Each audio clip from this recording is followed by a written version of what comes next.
میں آپ کو ذرا تھوڑا پیچھے لے جاؤں کہ جب ممبئی کے اٹیک ہوا، دہشت گردی کا اٹیک ہوا ممبئی میں، تو آصف زرداری نے ایک بیان دیا تھا کہ پاکستان کا جو DCIS ہے اس کو ممبئی بھجوایا جائے.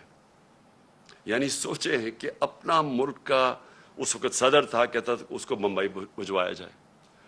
اور پھر یہی آصف زرداری حسین حقانی کے ذریعے امریکنوں کو میسج پہنچاتا ہے کہ امریکنوں کو کہہ رہا ہے کہ پاکستان کی فوج سے آصف زرداری کو بچائیں.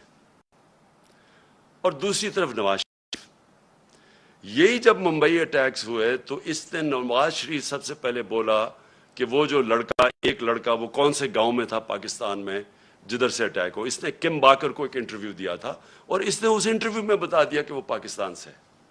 یعنی پہلے ہی ایک بہت بڑا ایک پاکستان کے خلاف ایک مہم چلی ہوئی تھی، اور خاص طور پہ ISI اور پاکستانی فوج کو ٹارگٹ کیا جا رہا تھا.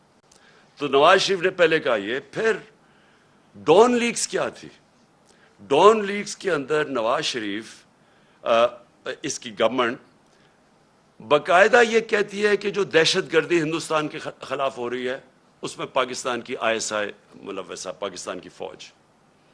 اور نریندر مودی بار بار پاکستان کے سپہ سالار جو تب تھے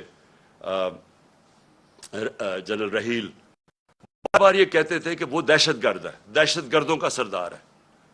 اور نواز شریف اس کو شادی پہ بلا رہا تھا، اسی نریندر مودی کو جب کھاٹمانڈو کے اندر سارک کانفرنس ہوتی ہے تو برکا دت جو ان کی لیڈنگ جرنلسٹ ہیں وہ اپنی کتاب میں لکھتی ہے کہ چھپ کے سائٹ پہ نواز شریف نریندر مودی سے میٹنگ کر رہا تھا اور اس کو یہ کہہ رہا تھا کہ میں اپنی فوج سے مجھے بچائیں، یعنی اپنی فوج سے ڈر کے.